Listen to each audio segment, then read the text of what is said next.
The moment the cannon exploded and the blue confetti rained down on my pristine white lawn, my husband, Richard, threw his hands in the air like he had just won the Super Bowl.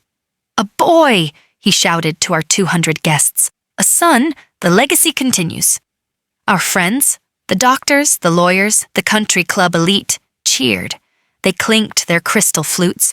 They patted Richard on the back. "You old dog," they laughed. 60 years old and still got it. A miracle baby. I stood there, frozen, a plastic smile plastered on my face, my hand resting on my small baby bump. I am 48 years old. According to biology, this pregnancy is a geriatric anomaly. According to my husband, it is a testament to his virility. But according to the calendar, it is a lie. Because as the blue paper fluttered around us, I looked past my husband's shoulder. Standing by the pool house, hidden in the shadows of the palm trees, was Gabriel. Gabriel is 23. He cleans our pool 3 times a week. He smells like chlorine and sunscreen and youth. And as our eyes locked across the party, I felt the baby kick. Richard thinks he's the father. The world thinks this is a medical miracle. But I know the truth, and looking at the devastation in Gabriel's eyes, I knew my perfect, expensive life was about to burn to the ground. To understand how I let this happen, you have to understand the silence.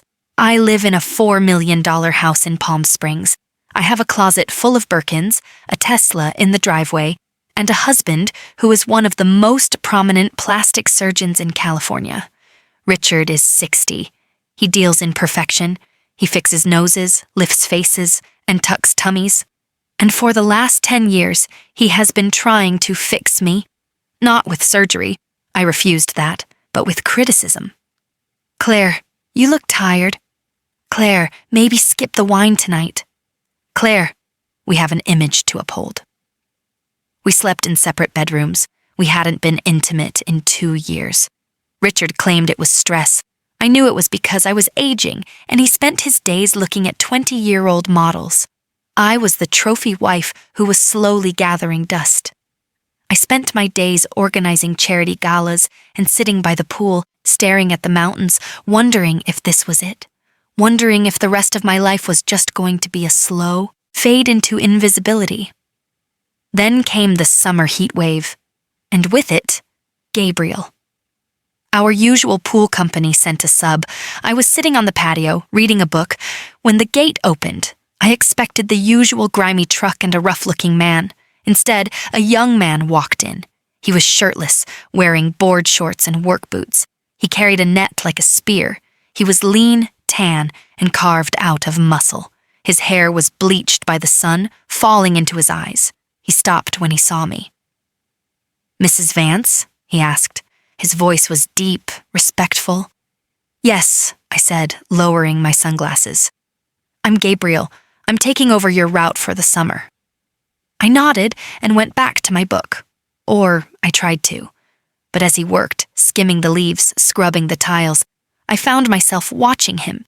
He moved with a fluidity that was hypnotic. He didn't rush.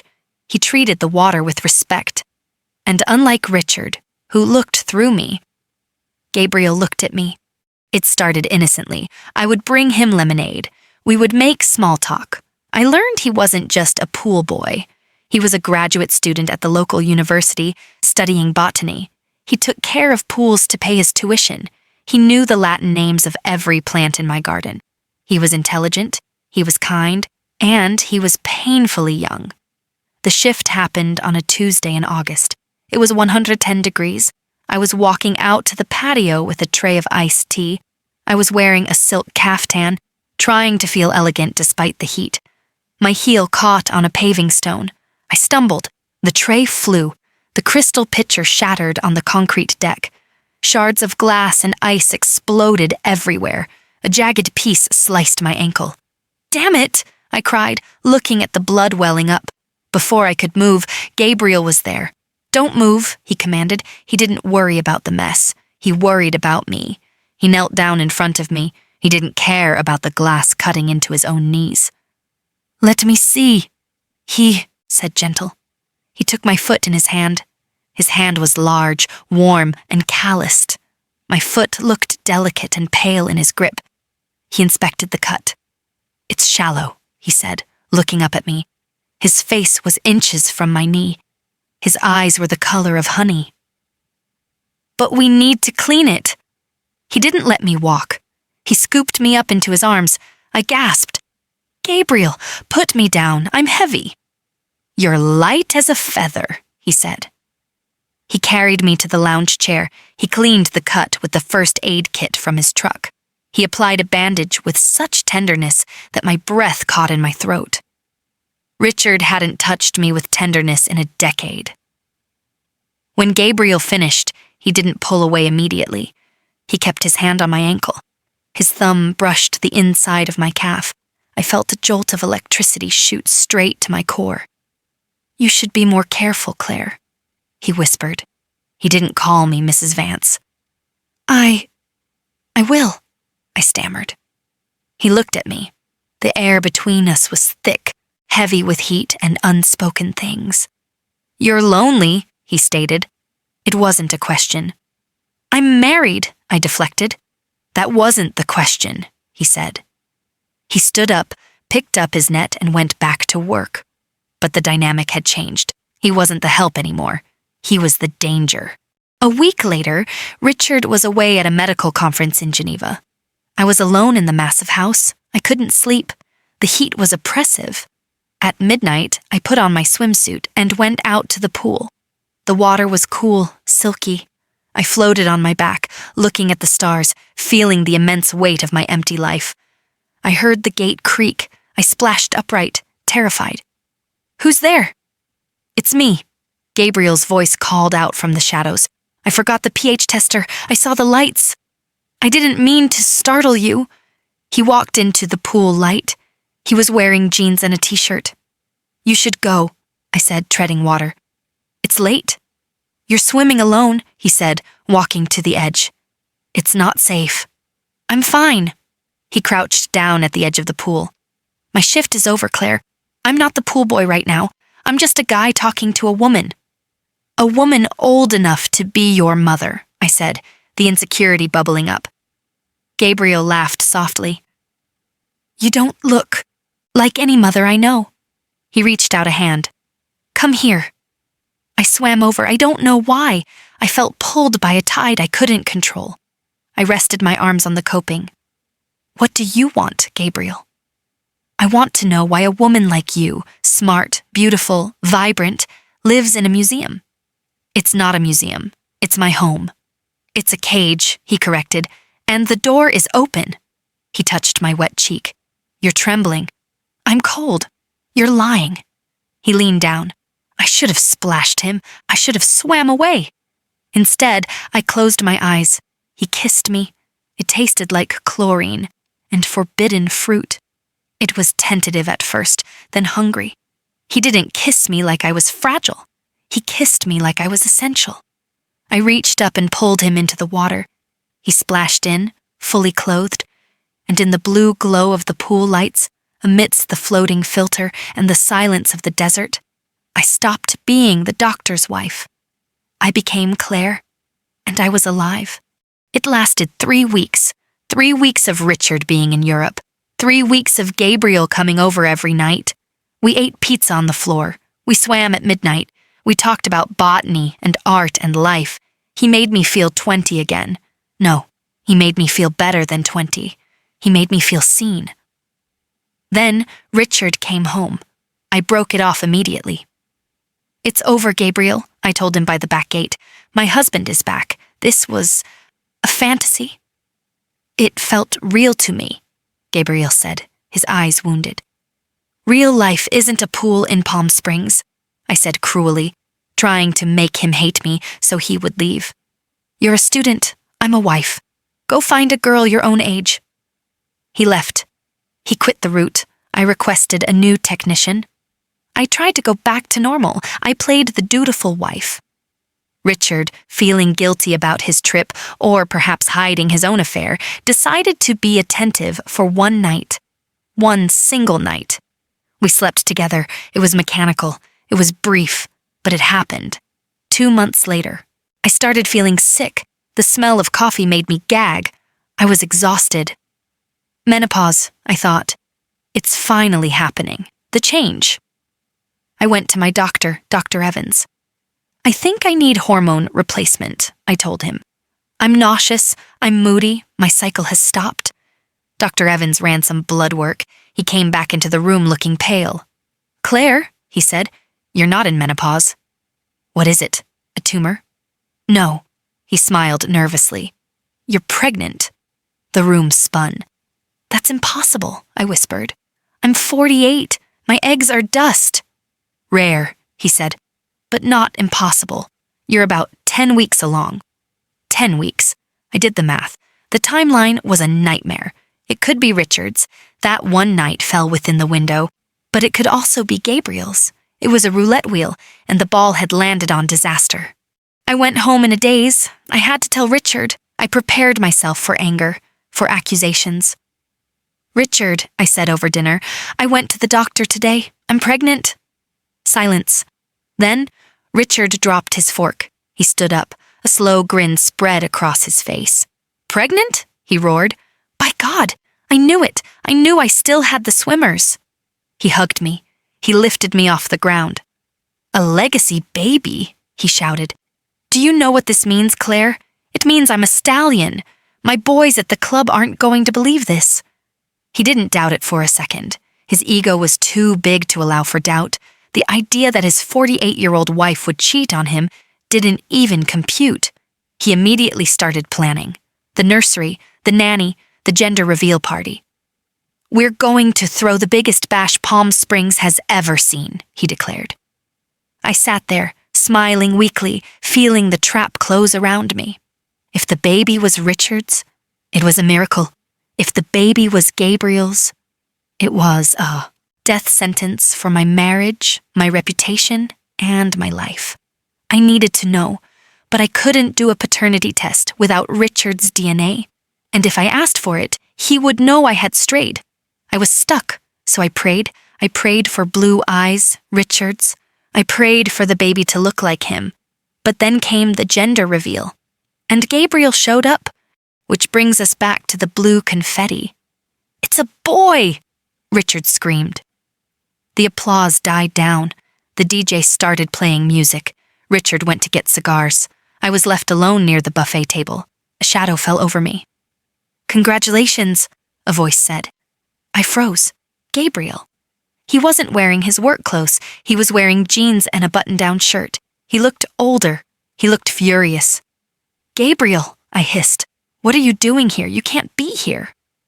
I saw the invitation on social media, he said. A miracle baby, huh? He looked at my stomach. How far along are you, Claire? It's none of your business. Is it? He stepped closer. Because I can count. 10 weeks? 11? Go away. Is it him? Gabriel asked, his voice cracking. Did you sleep with him? He is my husband. You told me your marriage was dead. You told me you hadn't touched him in years. I lied, I whispered frantically. Please, Gabriel, leave. If Richard sees you, let him see me, Gabriel said. I want to know if that's my son. It's not, I lied. It's Richard's. The doctor confirmed it. Gabriel looked at me. He searched my eyes. He saw the fear. You're lying, he whispered. You don't know. Suddenly, Richard appeared. Claire, darling, who is this? Richard looked at Gabriel. He didn't recognize him without the pool skimmer. This is, I stammered. Gabriel, Gabriel said, extending a hand. I used to work on your pool. I just came to offer my congratulations. Richard laughed, pompous and drunk on champagne. Ah, the help. Well, thank you, son. Grab a plate. We're celebrating a miracle today. Richard slapped Gabriel on the back. Maybe one day you'll have a son of your own, Richard joked. Gabriel stared at Richard. Then he looked at me. Maybe I already do, Gabriel muttered under his breath. My heart stopped. Richard didn't hear it. He turned away to greet the mayor. Gabriel leaned into my ear. I'm not going away, Claire. I'm going to get a lawyer. I want a paternity test. You can't, I pleaded. You'll ruin everything." "You ruined us," he said. He turned and walked out of the party. I stood there, surrounded by blue confetti, feeling the walls of my golden cage closing in. I had to stop him. But how do you stop a man who has nothing to lose when you have everything to lose? And then I felt a pain, sharp, sudden. I looked down, a spot of red on the white patio tiles. I screamed. I woke up to the rhythmic beeping of a heart monitor. For a second, I didn't know where I was. Then, the memory of the blue confetti and the red blood came rushing back. My hand flew to my stomach. "The baby," I croaked. Richard turned around. He was wearing his impeccable gray suit, but his tie was loosened. He didn't look worried about me. He looked annoyed. "The fetus is fine," he said clinically. "Placenta previa, a warning bleed. You need bed rest." He walked over to the bed. He didn't hold my hand. He picked up my chart. "You caused a scene, Claire. The mayor was there. Do you know how embarrassing it is to have my wife carried out of her own party on a stretcher?" "I almost lost the baby, Richard," I whispered, tears pricking my eyes. "But you didn't," he snapped. "So now we manage it. No more stress, no more parties, and certainly no more visitors." He looked at me over his reading glasses. "Who was that boy, Claire?" My heart hammered against my ribs so hard the monitor sped up. Beep, beep, beep. "I told you," I lied, my voice trembling. "The pool cleaner. He was just looking for a tip." "He seemed very intense for a tip," Richard said. "He looked at you like he knew you." Richard leaned in close. I smelled his expensive cologne and the lingering scent of cigar smoke. "I am a man of science, Claire. I deal in facts. And the fact is, a 23-year-old laborer crashing my party and upsetting my pregnant wife is a variable I don't like." He smoothed the sheet over my legs. "I've ordered a full panel," he said casually.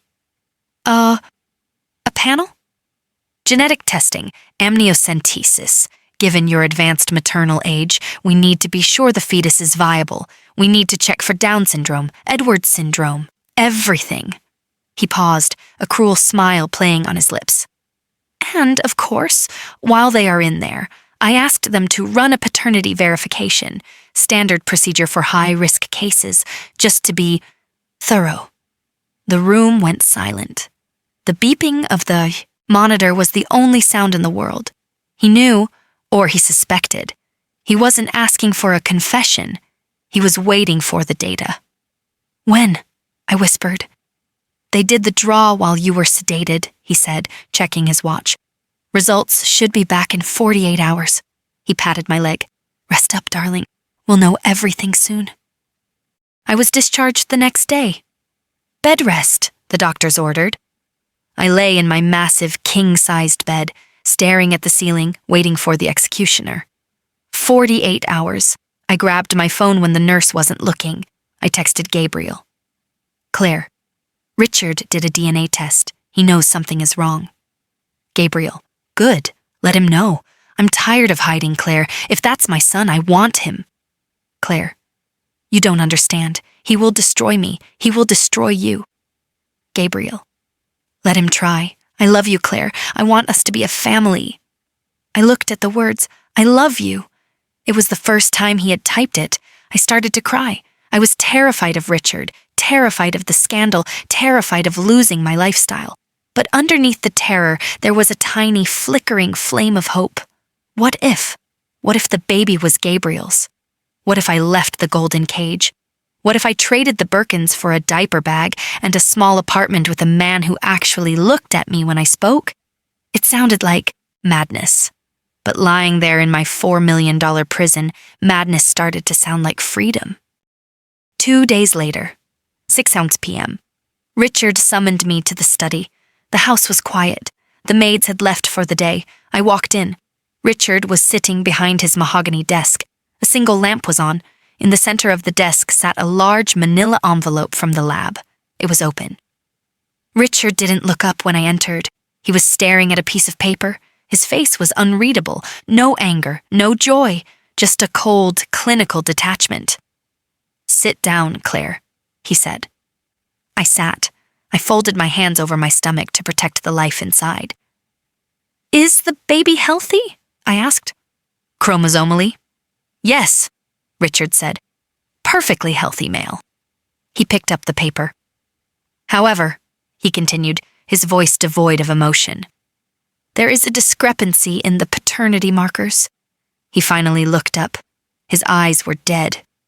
0% probability of paternity for Richard Vance, he read. 99.9% probability for. He squinted at the paper. "It doesn't say the name, but we both know who it is, don't we?" I didn't deny it. I didn't beg. I was too tired. "It's Gabriel," I said softly. "The pool boy," Richard repeated. He let out a short, dry laugh. "The hired help. You traded a world-renowned surgeon for a boy who skims leaves for $12 an hour." He stood up and walked to the window, looking out at the pool. "Do you know what hurts the most, Claire? It's not the infidelity. I could have forgiven a lapse in judgment. Men have needs. I assume women do too." He turned back to me, his face twisting into a sneer. "It's the embarrassment. You have made me a cuckold to a child. You have tainted my legacy. You have made me a joke." "I fell in love," I whispered. "He treats me like a person, Richard, not a trophy." "Love?" Richard scoffed. "It's lust. It's a midlife crisis wrapped in a cheap fantasy. And now, it's over." He walked back to the desk and pressed a button on the intercom. "Security, escort Mrs. Vance off the property." "What?" I stood up. "Richard, I live here." "Not anymore," he said calmly. "I had the prenup reviewed this morning. Infidelity clause. You get nothing, no alimony, no house, no car." "I'm pregnant," I screamed. "With another man's bastard," he spat. "Get out of my house, Claire, before I have you arrested for trespassing." 2 large men in uniforms appeared at the door. I looked at Richard one last time. "You're right," I said, my voice shaking. "It is over, and thank God for that." They left me on the curb, literally. The security guards drove me to the edge of the gated community and left me on the sidewalk. I didn't have a purse. I didn't have a wallet. I had my phone and the robe on my back. I stood there in the dark, shivering. The sprinklers came on, misting me with water. I was the queen of Palm Springs 3 days ago. Now I was homeless. I looked at my phone. 12% battery. I dialed the only number that mattered. "Gabriel? Claire? What's wrong?" "He knows," I sobbed. "It's yours. The baby is yours. He threw me out." "Stay there," Gabriel said. "I'm coming." 10 minutes later, the beat-up Ford truck rattled around the corner. It was the most beautiful thing I had ever seen. Gabriel jumped out. He didn't care about the neighbors watching. He didn't care about the scandal. He ran to me and wrapped me in his arms. "I've got you," he whispered into my hair. "I've got you." We drove away from the mansions, away from the manicured lawns, away from the life I thought I wanted. We drove to his apartment. It was a studio above a garage. It smelled like ramen and textbooks. The mattress was on the floor. "It's not much," he said, looking around nervously. "I know it's not what you're used to." I sat on the mattress. I looked at this boy, this man, who had nothing to offer me but himself. "It's perfect," I said. And for the first time in 20 years, I meant it. "I won't lie to you." The fairy tale ended quickly. Reality hit hard. I had no money. Richard froze the joint accounts. My friends blocked my number. I was a pariah. I had to sell my diamond earrings just to pay for prenatal vitamins. Gabriel dropped out of grad school to work full-time. He took double shifts cleaning pools, coming home exhausted, smelling of chlorine that used to smell sexy but now just smelled like poverty. There were nights I cried, nights I yelled at him because the apartment was too hot or the food was cheap. "I gave up everything for you," I screamed once. "I didn't ask you to," he yelled back. "I'm doing my best, Claire. I'm 23. It was messy. It was hard. But then, In the middle of the night, when the fear would grip me, he would wake up. He would put his hand on my stomach. He would talk to the baby. "We're going to be okay, little man," he'd whisper. "Daddy's going to figure it out." And watching him become a father, day by day, healed the parts of me that Richard had broken. That was 2 years ago. Richard remarried 6 months after the divorce, a 30-year-old Instagram model. I heard they are miserable. As for me, I'm sitting in a small rental house on the outskirts of town. There are toys on the floor. There is spaghetti sauce on my shirt. The door opens. Gabriel walks in. He finished his degree online. He just landed a job as a landscape architect for the city. He's wearing a suit from Marshall's, and he looks more handsome than Richard ever did in Armani. "Daddy!" Leo, our son, runs to him. He has Gabriel's honey eyes and my smile. Gabriel picks him up. He kisses me. "I got the promotion," he smiles. "I knew you would," I say. "We aren't rich. We struggle with bills. We drive a used Honda. People still stare when we go out. They do the math. They whisper. Let them whisper. I spent 48 years building a perfect life that was empty inside. I lost the mansion. I lost the Tesla. I lost the status. But I looked at my husband. Yes, we eloped last spring. And my son. I lost the golden cage. But I found the sky. It's never too late to start your life over." If this story touched you, please like and subscribe. Share this with a woman who needs to know that love is worth the risk.